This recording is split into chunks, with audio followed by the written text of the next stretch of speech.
Hey, what is up, y'all? Welcome to a special edition of Heavy Cardboard. I am very, very excited to help promote and help bring to light, I guess, a very special award that was just created. And to talk about it, I have a couple of very, very special guests over here to my left. So without further ado, I am your host, Edward Euler. Happy to be joined by these fine folks, and I'll let them introduce themselves. So Morgane, start with you.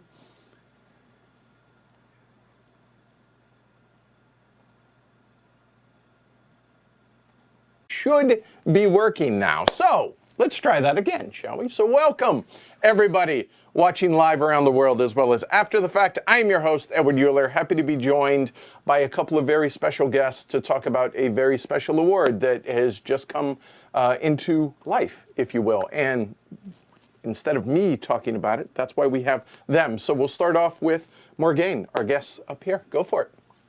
Hey, good afternoon, Edward. So Morgane Gouyon-Rety, very happy to be with you today.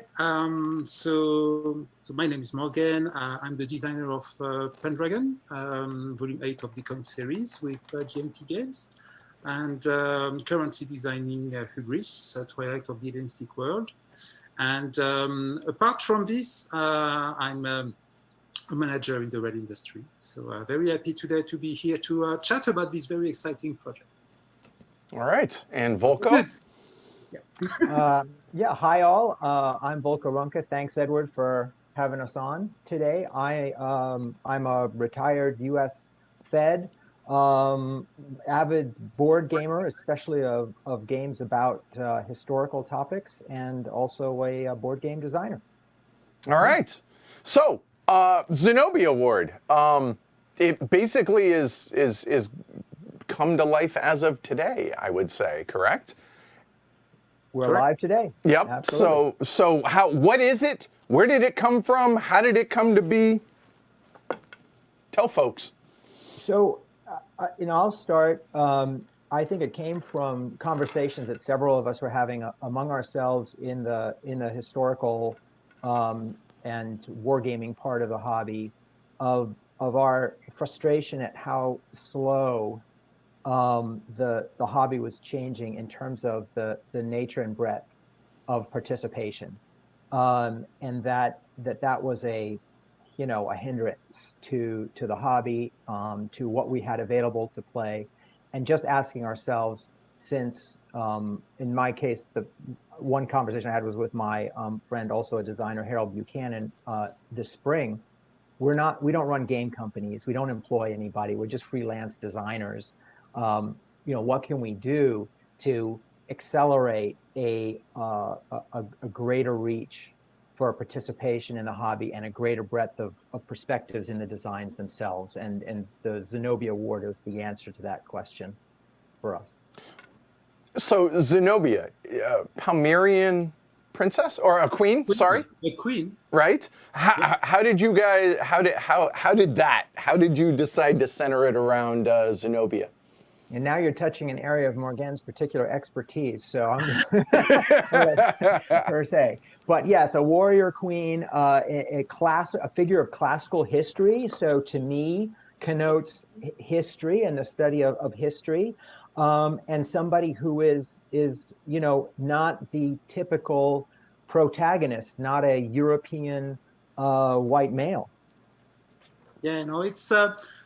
I can't remember who came up with the name, but it struck us perfectly, I would say, appropriate for this award. I mean, so she was a queen of Palmyra, indeed, the wife of Odenatus, who was the king. And when he died, she basically took over and actually carried over his initiatives to an extent which was entirely unforeseen, and it took the whole might of the Roman Empire to actually crush her, because that's and yeah, she's always been so 3rd century AD, an historical character in all the facets, who happens to be, as Volko mentioned, a woman, and most probably not of pure, white European descent, probably a mixed descent.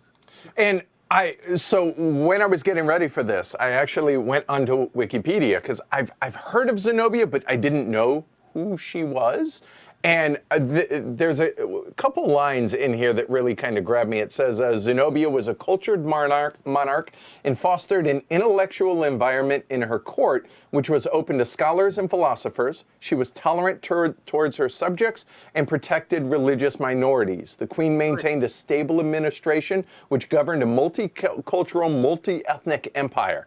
And I'm like, wow, nailed it. I would say, yeah, I would say y'all did really, really well with exactly with what the Zenobia Award is supposed to try and foster, right? Because no longer is the board gaming world all about your typical, white guys, right?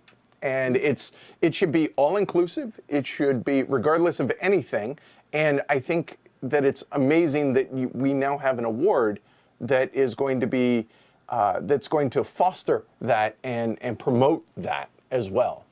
Yeah, and exactly. let me tell you. When Harold and Volko contacted me, two very dear friends in the spring, I was on board instantly because that really seemed to me like a very valuable initiative. And I would say there are three key things that I would like promoted through this award. One is diversity, one is inclusiveness, and one is visibility. And that's true for all these groups, any underrepresented group that we are hoping to help get some, some traction with this design. Diversity, because, the more people we can have involved in this hobby, involved in designing games, the more different subject matters, approaches we will see. And that's good. A lot of us keep complaining about, we always see the same games about, there's a few subject matters that we keep seeing again and again and again. And I think it's an interesting general approach to try to bring more diverse cultural, historical, etc. heritage so that we see different things and different point of view. And that includes, obviously, these underrepresented groups. Inclusiveness, because this is just a great hobby and I want to have as many people enjoying it as can be. And, it just, when you tell, women, people of color, LGBT plus, etc., we're talking of more than half of humanity. It just seems like ridiculous at a very conservative estimate. It just seems absolutely ridiculous to keep at arm's length, so many people. It's bound to bring us some interesting people, some interesting perspectives, etc. And then visibility, and that's probably grounded in my personal experience. When I did come out a little bit more than 2 years ago, and I was shocked at because I didn't do it for that, I did it for myself, right? Mm-hmm. And worried about what it might mean. And it went extremely well. I'm very happy for that. But I was shocked at how many people actually went and came to me and asked me questions or said, well, I had no idea about this, or you made me understand something, or, I've got myself some aspects and I'm thinking that maybe I could come out as well. It's just so important to have some visible persons from these underrepresented groups, knowing some success, being able to demonstrate their qualities and their ideas and what they can bring to provide a boost not only within our hobby, and that will be important, but also without it, because it's just, whenever we've got people of color, women, LGBT, etc., who can demonstrate that they can contribute and be, completely involved members of our society, etc., that's good for everyone, including for them. And it's funny. It shouldn't be controversial. Let's invite more people into the hobby. Gives us more people to play with. More, like you said, better, different perspectives. It might give us different topics or different themes or different time periods that a lot of us aren't familiar with. Yes. Where's the downside here? There's no downside, right? So you talked about the board members. You want to cover who all is involved in this in the award? Let me talk in terms of the sorts of people, because we had a wonderful time as we went from one person to another, the reactions, I mean, we're all very positive, as your own has been. And so it was really a joy. Actually, we had tremendous conversations in an ever widening circle. And it was important to include, not just as you might imagine, representatives of diverse groups, of course, but also in terms of disciplines. So we have lots of folks like me who come out of the old war game tribe, from Sure. Avalon Hill in the 1970s. So we're represented. We also have folks who know the larger world of what, from my point of view, I would just call mainstream board games, and that industry and hobby and content creation. So that they are a part of this. And we have a great number of academics as well. So we're talking about academics who not only use games, by the way, not just board games, but also role-playing games or other simulations in teaching at the university level, but also who teach historical game design itself as a discipline involved. And as you can imagine, it just spans out because those folks then have tremendous contacts and tremendous networks to tap into places that we otherwise couldn't. And then finally, an overlapping group, and that is professional war gamers who might do the same thing that we do for fun on the tabletop, but will do that for training or research analysis for the U.S. Department of Defense, NATO, the Canadian government, and so forth. And so I think just within what I like to call the Friends of Zenobia, we already have quite a bit of cross-pollination going on, not only in terms of shaping and then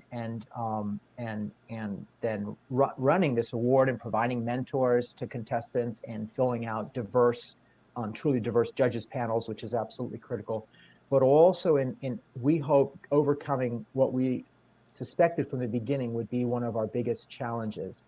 And that is doing what we're hoping to do with you right here. And that is make word of this opportunity available to potential designers, folks who are interested in history and in board games and might never even have thought, well, I could do a game myself, or already have something that they've been working on, but never thought anybody would be interested in it. Mm-hmm. To let them know, yes, we are. Please come compete.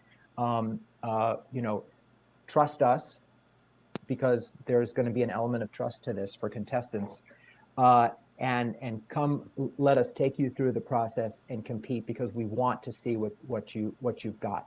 Well, the problem for us, the challenge from the beginning was, if we're looking for designers of games, if we're looking for designers who are from underrepresented groups, well, designers come from players. And if players like that are underrepresented, then the potential pool of designers is also relatively small. And it means that it's absolutely critical that we have that kind of collaboration and that kind of network to make sure anybody who might, any talent that's out there that would be willing to come on this journey with us will know of the opportunity.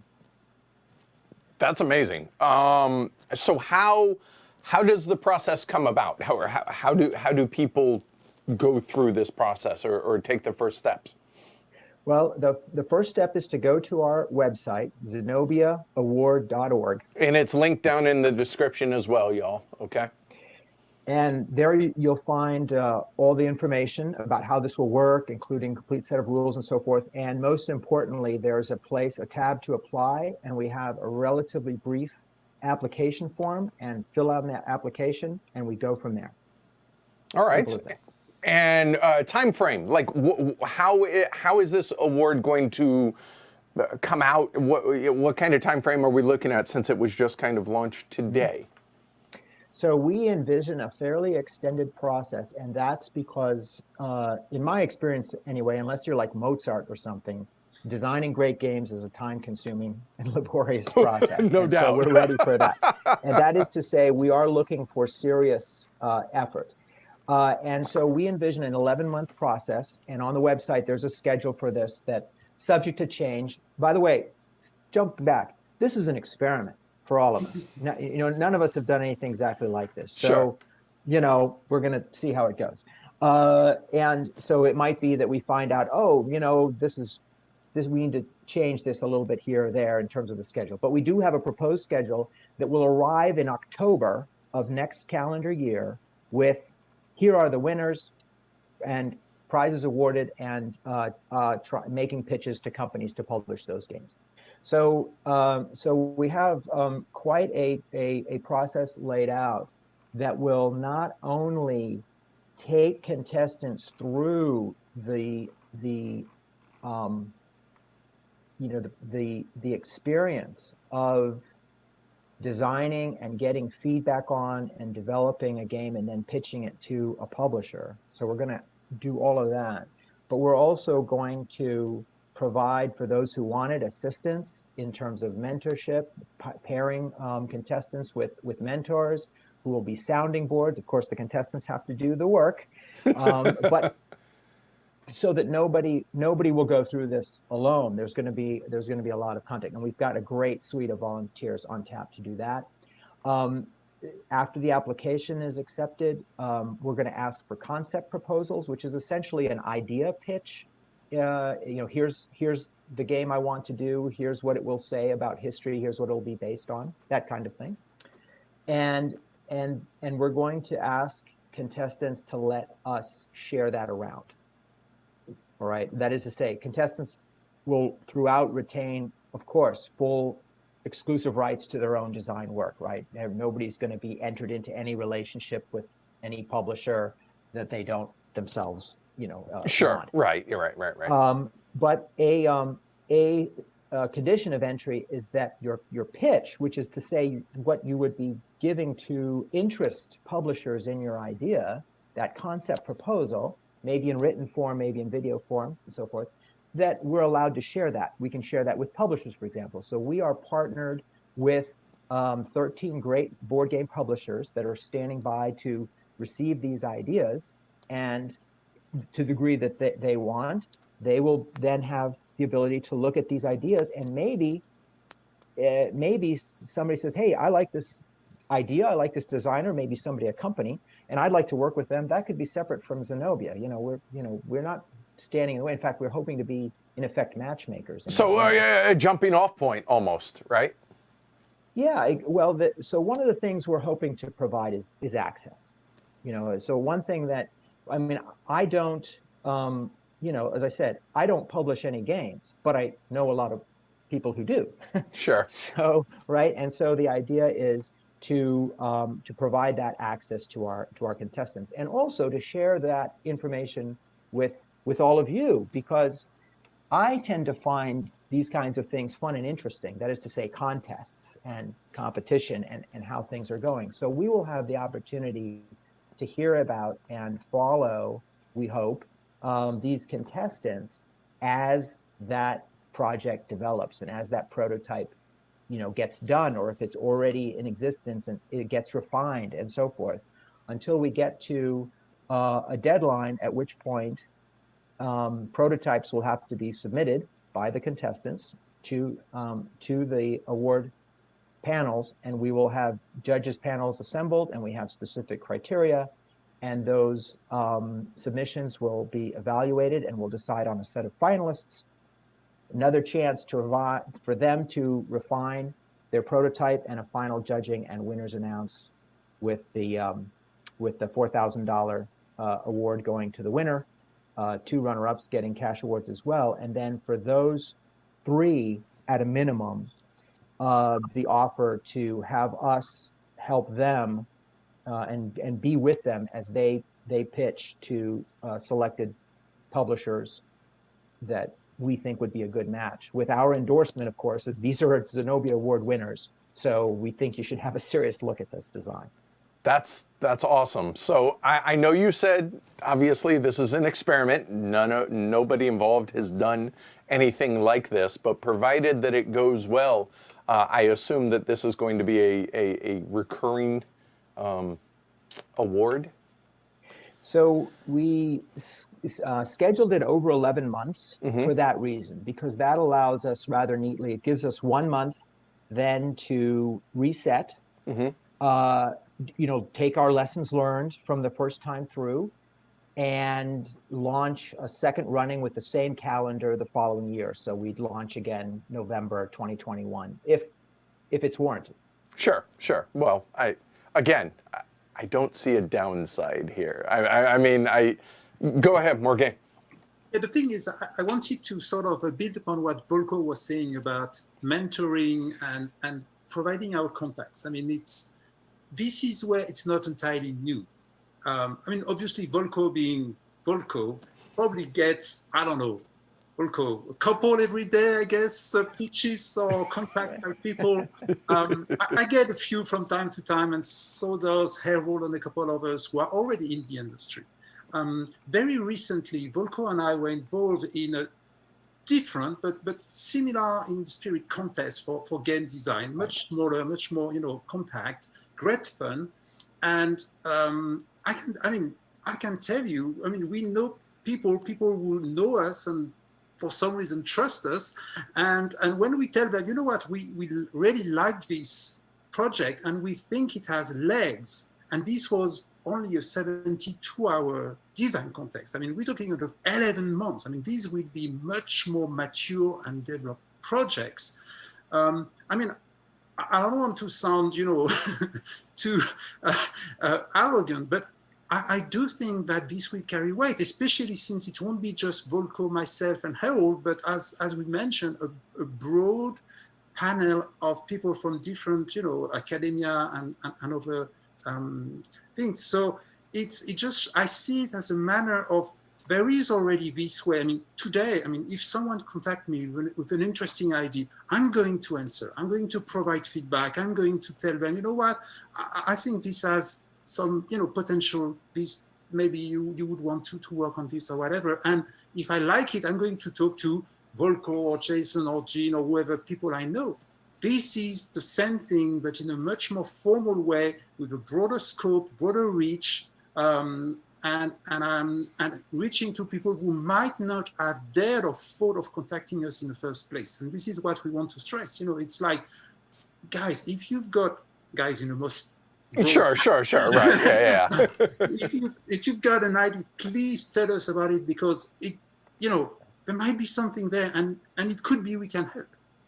And basically, lowering the bar to entry and making it more approachable to everybody across the board. And again, I think this is a long time coming, and it's got some real weight behind it. I mean, between the both of you, and I mean, names that I know viewers are going to know, for instance, Cole Worley, Jason Matthews, Jeff Engelstein, Liz Davidson, Jess Cassidy, Harold Buchanan, as you mentioned, right? And then I know Mark Herman is out in there. Dan Thoreau is involved in this, and there are a plethora of other folks. But I mean, there is some real legitimate weight between this. And then when you're talking about the publishers that are involved, you have Academy Games, Blue Panther, Hollenspiel as well, Capstone Games, Dan Versen Games, Fort Circle Games, GMT. Most folks have probably heard of these. Ion Game Design, Nuts Publishing, PSC, so Plastic Soldier company over in the UK, Revolution Games, Spielworks, Whirligig, and Worthington Publishing. I mean, it's basically a who's who of what we would think of as the wargaming world. And this is amazing. And I think I'm excited about it. When Jess first told me about this, because Jess is on the board, and I was like, absolutely, how can I help? Obviously, I don't, I'm not involved in the publishing or any design side of it, but being able to use the platform here to help people get the word, help you all get the word out. And there was a question from the chat said, can students apply? I'd love to let the game design folks at school know where I go about, let them know about this. Sure. Absolutely. In fact, we would expect that a great pool of talent for us would be among student programs, whether it's history programs or or political science, government, Sure. foreign affairs, Engineering. even game design programs. And so we have, as I said, we have a network of professors, but we're just, even with that, we're probably touching universities here and there. And so I would be yes, delighted if the word got around to students about this opportunity. I will tell you, I mean, we've had, we don't really know how much traffic we're going to get. And it is a matter of reducing perceived barriers to entry, for sure.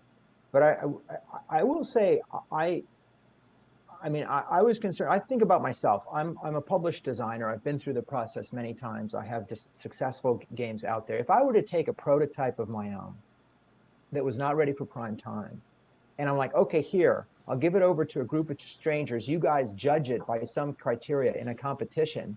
That's a little daunting. Oh, it's terrifying, I imagine. Yeah, Sure. So we realize that. And that's why I was so encouraged, and I'm glad, Morgane, you mentioned it, by this ConSim, conflict simulation, ConSim game jam that we participated in the other week, that it was all kinds of folks in these teams. Some of them had done designs before, and some of them had not. And the volume of high quality work that these teams produced in 72 hours, we had over a dozen playable designs to look at. I mean, it kind of blew me away and made me really optimistic now. Now I've got like really high expectations about the talent that we are going to have step forward and participate, because the gumption of these folks to throw something together and throw it to us to judge and then publicly rank, if you will. I mean, great for them. Importantly, I want to emphasize, nobody's going to be alone in doing this. So our approach here is to provide assistance, whether technical or substantive or moral support. Everybody will have a dedicated mentor as a point of contact. And our objective is going to be to help you bring your talent to the hobby and to the public. And that's our purpose, long and short of it. Oh, go ahead. Something that we might want to point out as well is that, I mean, due to obvious reasons, one of the conditions for submitting a design is that it should be in English.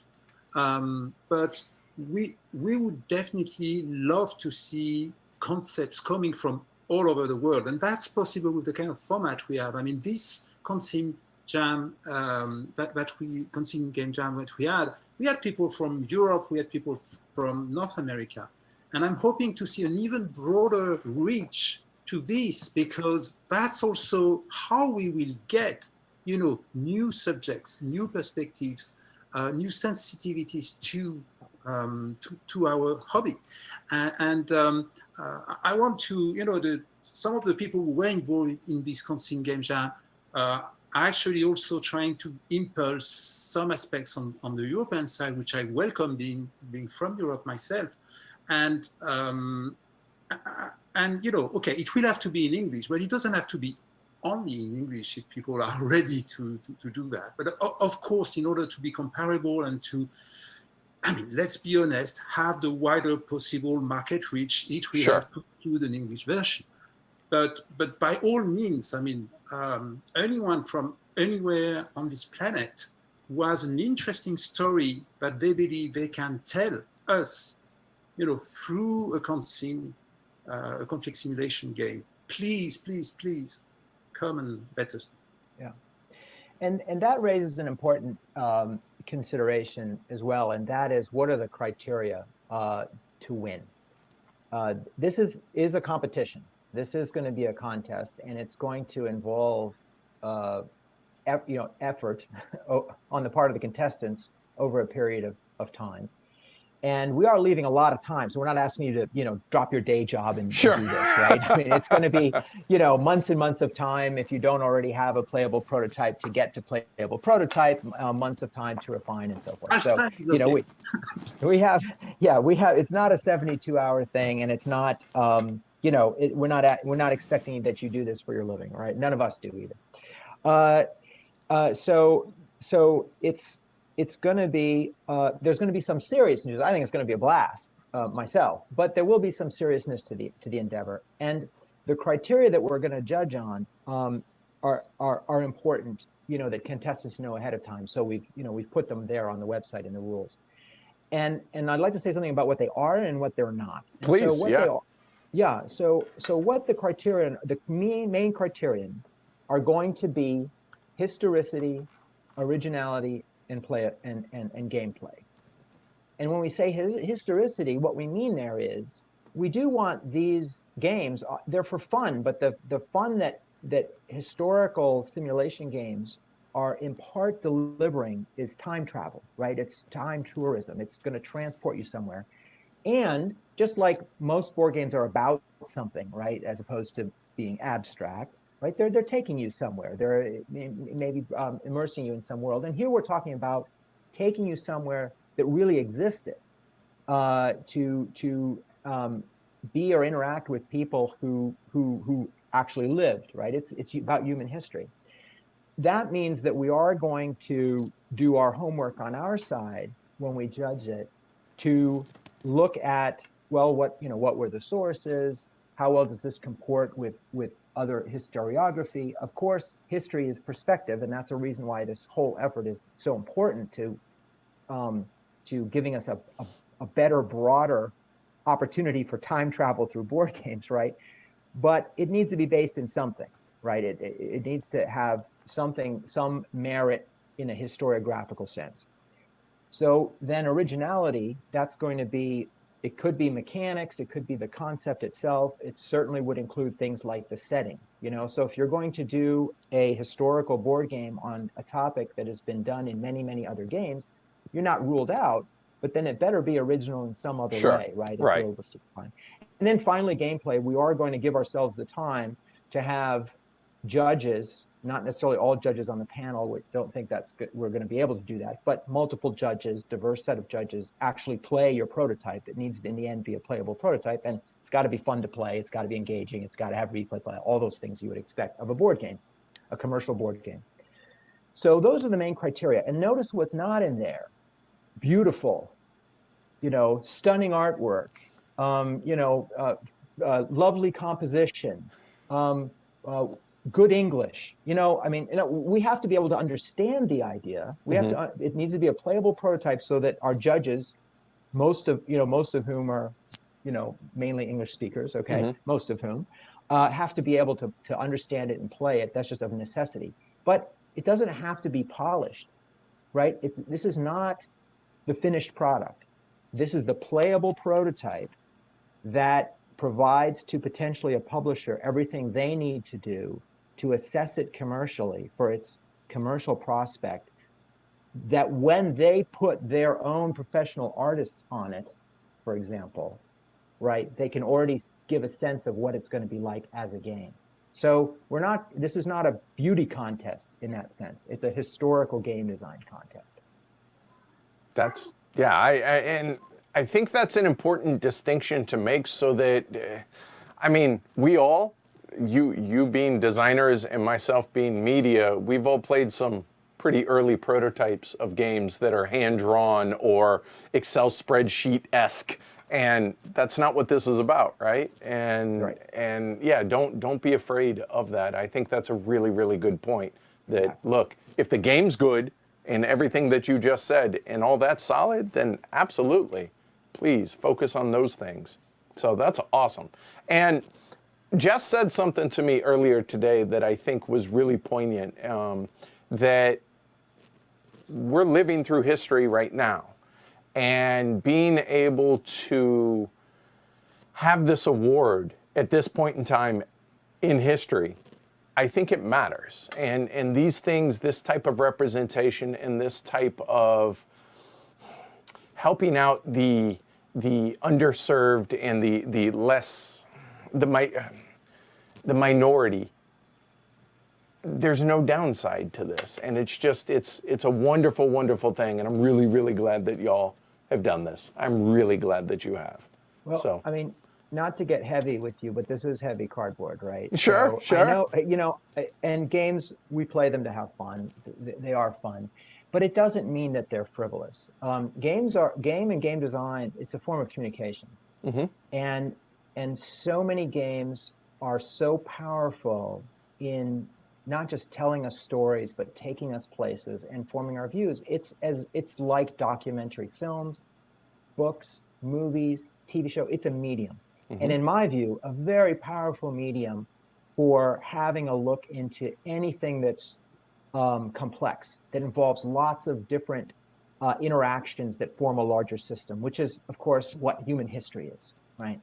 And so if we have games that are about military affairs that just take a certain perspective on a certain set of repeated topics, or we have games about history, but most of them are about war and not cultural history, social history, political history, economic history, you know, that medium that is, with the growth of board gaming, becoming more and more important in affecting all of our views and all of our discourse with each other, then that medium is not fulfilling its potential for us.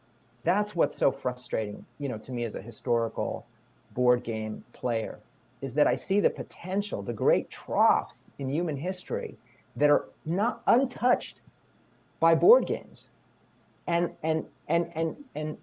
could be so well illuminated by serious coverage of those topics, settings, and perspectives in this potent medium. And so, you know, this is one contest, one award. It will take some small steps, I hope, in that direction. But the potential is vast and very exciting.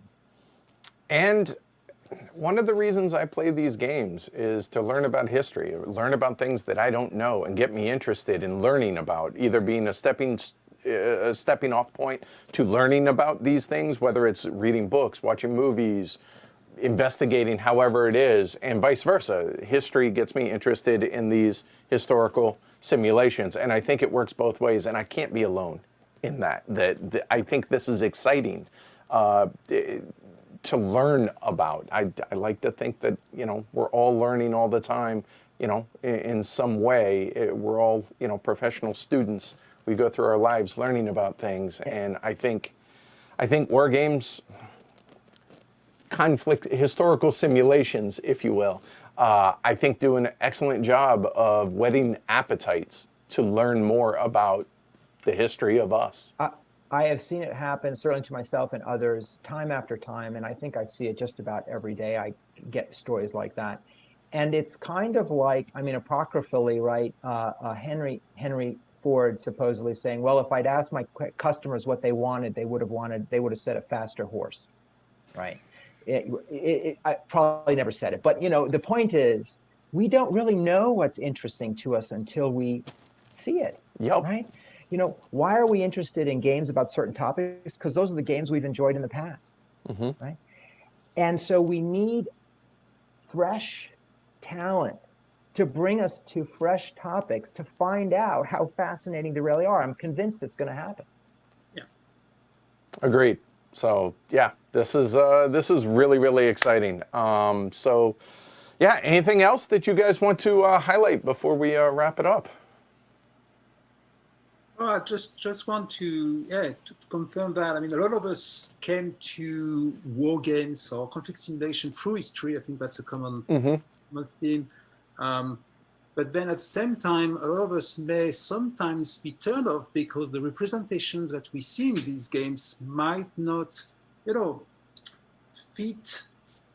Sometimes it's preconceptions, sometimes it's what we know, and the preconceptions are those built into the game, often through no, you know, deliberate ill will, but simply lack of personal connection or whatever. And this is, I think, to a large extent, I mean, again, it's not purely that, but I mean, myself coming from France, and I'm active into the French wargaming cycles, and sometimes, we see new games and we're like, could you believe that they did this or that? And it could be tiny things, or it could be more, annoying things, really, like we feel like there is some kind of misrepresentation which can go, to the point where we say, you know what, I'm not interested in playing that game, which might be a pity because that game might actually be a great game, except that it got something wrong, And what's the answer to that? It's like, you've got to design your game, just like the answer from people like Volko or I,